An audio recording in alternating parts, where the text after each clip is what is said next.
ایسی قوم جس پر اللہ تعالیٰ نے دردناک عذاب نازل فرمایا اور اس قوم کے تمام لوگوں کو بندر بنا دیا۔ اس قوم کے لوگ ایسا کیا گناہ کرتے تھے جس کی وجہ سے اللہ تعالیٰ نے ان پر دردناک عذاب نازل فرمایا اور اس قوم کو بندر بنا دیا، اور یہ لوگ بندر بننے کے بعد کتنی دیر تک زندہ رہے اور ان کو کس قدر دردناک موت آئی جب یہ لوگ بندر بن گئے۔ لوگ اپنے عزیز و اقارب کو دیکھ کر کیا کہتے تھے، اور کیا آج کے دور میں پائے جانے والے بندر اسی قوم کی نسل سے ہیں؟ ان تمام تر سوالات کے جوابات آج کی اس ویڈیو میں ہم قرآن و حدیث کی روشنی میں آپ کو بتائیں گے، لہٰذا آپ سے گزارش ہے کہ ویڈیو کو اینڈ تک ضرور دیکھیے گا۔ انسانوں کے بندر بننے کی ابتدا حضرت داؤد علیہ السلام کی قوم سے ہوئی۔ اس واقعے کا پس منظر کچھ یوں ہے۔ حضرت داؤد علیہ السلام اور ان کی قوم سمندر کے کنارے ایک ایلا نامی گاؤں میں رہتے تھے۔ ان کی تعداد 70,000 کے قریب تھی۔ یہ قوم بڑی خوشحال تھی اور اللہ تعالیٰ کی بڑی فرمانبردار قوم تھی۔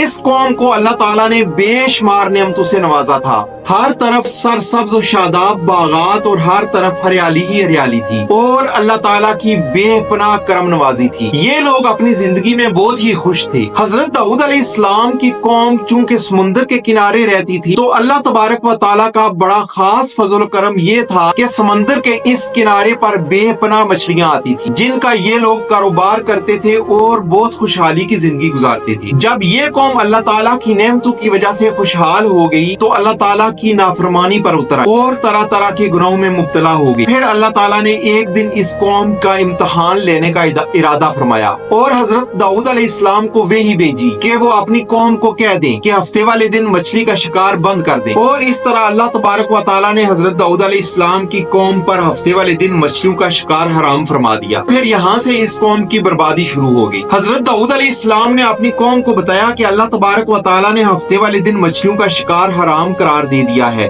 تو وہ لوگ بہت ہی زیادہ پریشان ہو گئے اور ساری قوم سر جوڑ کر بیٹھ گئی۔ ہفتے کا ہی وہ دن تھا جس دن مچھلیاں وافر مقدار میں اور خود بخود کنارے پر آ جاتی، اور باقی دن ایسے تھے کہ مچھلیاں بہت کم اور نہ ہونے کے برابر آتی اور پکڑی جاتی تھی۔ اس قوم کا گزر چونکہ مچھلیوں کے شکار پر تھا تو اس وجہ سے اللہ تعالیٰ کا یہ حکم سن کر یہ قوم پریشان ہو گئی۔ یہ لوگ نہیں جانتے تھے کہ یہ اللہ تعالیٰ کی طرف سے صرف ایک آزمائش ہے۔ پھر ایک دن شیطان نے ان کے دلوں میں وسوسہ ڈالا کہ سمندر میں نالیاں بنا کر خشکی میں بڑے بڑے حوض بنا دیے جائیں، تو جب ہفتے والے دن مچھلیاں آئیں گی تو ان نالیوں سے ہو کر بڑے حوضوں میں آ جائیں گی۔ پھر اس طرح نالیوں کا منہ بند کر دیا جائے گا اور اگلے دن یعنی اتوار والے دن ان کو پکڑ لیا جائے گا۔ شیطان نے اس طرح اس قوم کو ورگلایا کہ ہفتے والے دن وہ شکار سے بچ جائیں گے اور مچھلیاں بھی ہاتھ آ جائیں گی اور وہ بھی پکڑی جائیں گی۔ بہت سے لوگوں کو یہ ہیلا بازی اچھی لگی اور انہوں نے ایسا کرنا شروع کر دیا اور سمندر سے چھوٹی چھوٹی نالیاں نکال کر بڑے بڑے حوضوں میں ڈال دی، جس کے ذریعے وافر مقدار میں مچھلیاں بڑے بڑے حوضوں میں داخل ہو جاتی۔ اس قوم کے بدبخت لوگوں کو شیطان کا یہ ہیلا بہت پسند آیا، لیکن اس قوم نے یہ نہ سوچا کہ جب سمندر سے مچھلیاں آ کر بڑے بڑے حوضوں میں قید ہو تو یہ مچھلیوں کا شکار ہی ہو گیا، اس لیے یہ شکار بھی ہفتے والے دن ہی قرار پایا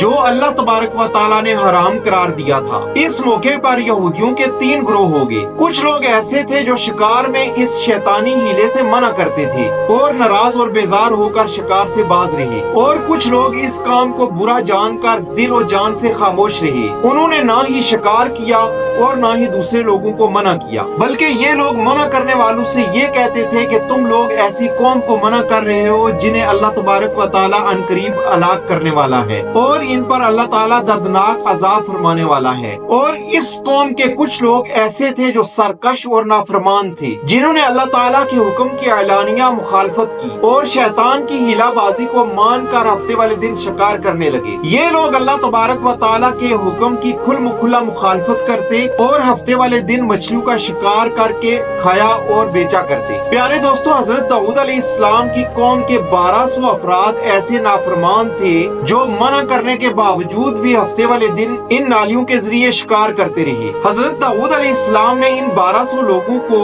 اللہ تعالیٰ کی عذاب سے ڈرایا کہ وہ اللہ تعالیٰ کی اس نافرمانی سے باز آ جائے، لیکن وہ لوگ کھلے عام شکار کرنے لگے۔ چنانچہ وہ لوگ جو اس کو برا جانتے تھے انہوں نے اپنے اور نافرمانوں کے درمیان ایک دیوار کھینچ دی جس کی ایک طرف وہ 1200 نافرمان رہتے تھے اور دوسری طرف وہ لوگ رہتے تھے جو شکار سے باز رہے۔ حضرت داؤد علیہ السلام نے اپنی قوم کے ان نافرمانوں کو بار بار سمجھایا، لیکن یہ لوگ اپنی نافرمانی سے باز نہ آئے اور اسی طرح اللہ تعالیٰ کی نافرمانی کرتے رہے اور شکار کرتے رہے۔ پھر ایک دن حضرت داؤد علیہ السلام نے ان سے تنگ آ کر ہفتے والے دن شکار کرنے والوں پر لعنت فرما دی، اور اس کا اثر یہ ہوا کہ ایک دن ان خطا کاروں میں سے اپنے گھر سے کوئی باہر نہ نکلا۔ یہ منظر دیکھ کر کچھ لوگ حیران ہو گئے اور دیوار پر چڑھ کر دیکھنے لگے کہ معلوم ہو سکے کہ یہ لوگ کس حال میں ہیں۔ جب ان لوگوں نے ان نافرمانوں کو دیکھا تو وہ سب کے سب بندر کی شکل میں منسوخ ہو چکے تھے۔ اللہ تبارک و تعالیٰ نے اپنی نافرمانی کی وجہ سے ان پر عذاب نازل فرما دیا اور ان انسانوں کو بندر بنا دیا۔ جب لوگ دروازہ کھول کر ان مجرموں کے گھر داخل ہوئے تو وہ بندر اپنے رشتہ داروں کو پہچانتے تھے اور وہ ان کے پاس آ کر ان کے کپڑوں کو سونگتے اور زاروں کی طرح روتے، لیکن وہ کچھ بول نہ سکتے۔ اللہ تبارک و تعالیٰ کے ان نافرمان لوگوں کی تعداد 1200 تھی۔ یہ وہ لوگ تھے جنہوں نے ہفتے میں سرکشی کی تو ہم نے ان کو فرمایا وہ جو بندر دتکارتے ہوئے۔ اسی طرح حضرت داؤد علیہ السلام کے 1200 نافرمان لوگ بندر بنے۔ یہ لوگ 3 دن تک زندہ رہے اور اس دوران یہ کچھ نہ کھا سکتے تھے اور نہ پی سکتے تھے، بلکہ یوں ہی بھوکے پیاسے سب کے سب ہلاک ہو گئے اور 3 دن کے اندر سب کے سب مارے گئے۔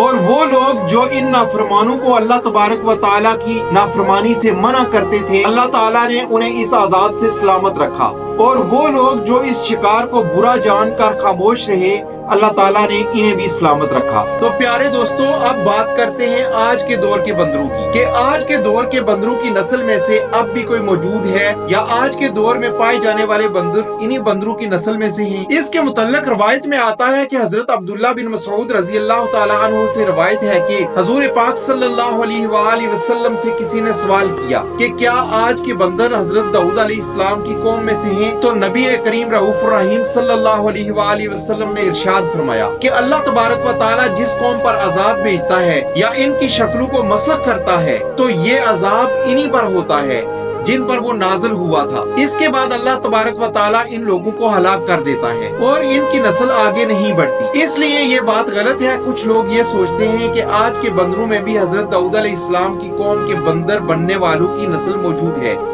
ایسا کچھ بھی نہیں ہے۔ وہ لوگ صرف 3 دن تک زندہ رہے اور اس کے بعد سب کے سب ہلاک ہو گئے۔ اللہ تبارک و تعالیٰ نے اس قوم کے نافرمانوں کو صفحہ ہستی سے مٹا دیا۔ تو پیارے دوستو، اگر میری یہ ویڈیو آپ کو اچھی لگے تو اسے لائک اور دوسروں کے ساتھ شیئر ضرور کریں۔ ہو سکتا ہے کہ آپ کا ایک شیئر کسی کی زندگی اور دل بدل دے اور آپ کے لیے بھی باعث ثواب بنے۔ بہت شکریہ۔